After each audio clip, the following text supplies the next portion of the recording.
Hi friends, and welcome to another video. So my name is Jess and I am a self-employed foot health practitioner. This video is all about me. So in this video I'm going to tell you guys where I trained, why I became a foot health practitioner, and just give you a little bit about my work history. So let's get into this. Now, I found a video of myself on my first day of clinical training. Let me just quickly play it for you now. Hi guys, so I've arrived and I biked it, so I'm sweating like crazy. But I arrived and this is what I'm working with. So yeah, I'm looking forward to it, man. Now, I found this on my laptop, which I'd obviously saved. It, you know, automatically saves onto Google Photos. So glad I found it because it's just perfect for this video. But yes, I trained at the SME Institute in Maidenhead. I qualified in 2019. So I'm just going to give you guys a little bit of a background about myself. So my background is in health. It always has been. I've worked in doctor surgeries for about 15 years, and I did some locuming on the side as well, in out of hours. So when I worked at the GP surgery, I worked with patients on a one-to-one basis, so I had my own clinics, and I would do things like phlebotomy, ECGs, blood pressure, spirometry, dressings, all that type of nursey stuff. I absolutely loved my job, and thinking about it now, I kind of still love it and I do miss it. But one of the reasons that I decided to get out of the doctor's surgery is because I wanted a family. It's as simple as that. I wanted to have a job where I could work around my family the best I could. Now, at this point, when I applied for the SME Institute to become a foot health practitioner, I didn't have any children, but I knew that I wanted children.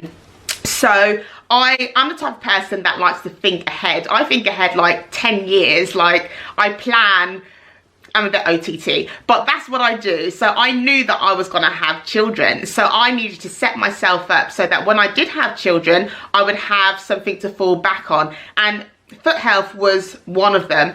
I knew that working in health was probably gonna be for the rest of my life because I love talking to people. As you guys probably have guessed, I love talking to people. I loved my patients when I worked in a doctor's surgery. I missed them so much.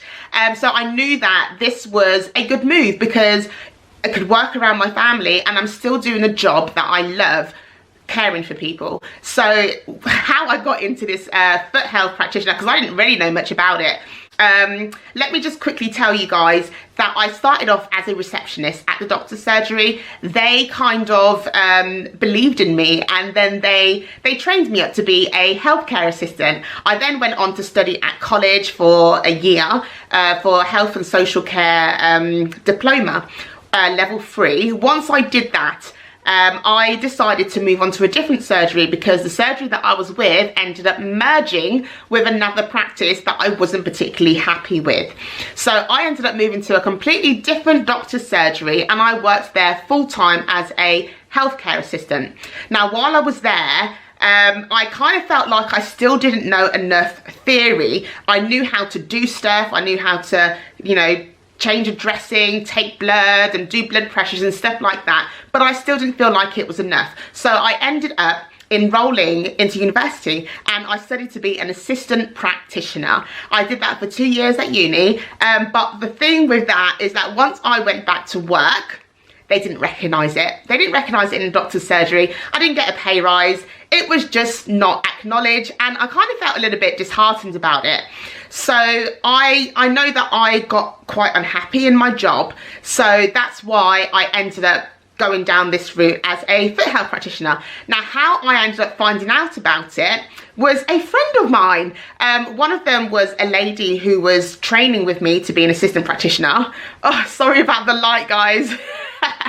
I use natural lighting. I don't have any fancy equipment. So the lady that I trained with to be an assistant practitioner, she was doing it, and she did it, I think, a couple of days a week, and she worked at doctor's surgery 1 day a week, and she was just telling me how it just worked around the family. So I thought, that sounds very good. And then a friend of mine that I knew did it as well. So she was like, Jessica, you need to do it. So that's what I did. Literally the next day, I enrolled with the SME Institute and I did the theory part. It took me about a year, so I did a module a month, and then I booked onto my 2-week practical training. Now I booked onto my training when my little girl was 4 months old, so it was a massive sacrifice, but I knew that I wanted to, number one, still work, and I wanted a job that I could, you know, work around my family. So guys, I kind of feel like that's all I really have to say about it. I don't really know what else to say, but that is, you know, where I studied and where I qualified. That's why I became a foot health practitioner, and yeah, that's a little bit of my work history as well. So guys, if you have a similar story to me, please do let me know, or just let me know why you've decided to, or thinking about becoming a foot health practitioner. I think it's really nice to hear people's stories, and yeah, I hope you enjoyed mine, and I will definitely see you guys in my next video.